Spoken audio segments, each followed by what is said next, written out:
Nous continuons ce soir avec la Journée internationale des droits de la femme. Mots et mots de femme, c'est le nom de l'exposition itinérante déployée en Outre-mer tout au long de cette année. En Calédonie, c'est à la CPS, la communauté du Pacifique, que vous pourrez la voir. Une série de photos qui vise à sensibiliser le grand public à la situation des femmes victimes de violences conjugales. Un reportage de Michel Pambé. Des photos choquantes pour interpeller. 24 photographies pour sensibiliser et informer sur les violences faites aux femmes sous 2 thèmes, l'emprise et les cycles de la violence. Un voyage photo qui a débuté à Avignon en novembre dernier et pose ses valises en Nouvelle-Calédonie.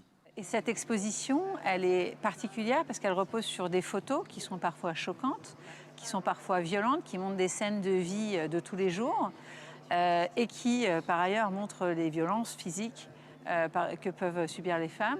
Et ça doit, en tout cas moi, ça m'a interpellée. Et je pense que c'est un très bon outil pour justement reparler de nos comportements, re-questionner notre façon de vivre dans nos foyers, dire aux femmes qu'elles ont le droit de vivre exactement comme elles veulent et qu'elles n'ont pas à être sous l'emprise d'un homme, que ce soit de l'emprise psychologique ou de la violence physique en particulier, ou pire, de la violence sexuelle aussi.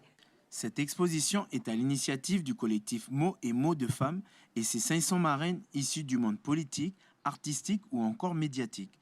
Chérif Ali Nozier en fait partie.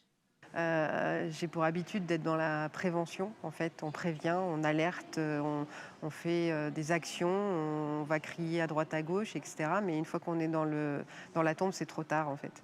Et ça détruit des familles parce que ça laisse des familles sans mère, sans cousine, sans amis, et pour les enfants, c'est aussi violent. C'est-à-dire qu'il y a toute une dégradation familiale autour de la non prise en compte de ces violences faites aux femmes, intrafamiliales, conjugales, etc., qui fait qu'on ne se rend pas compte des impacts collatéraux, quoi.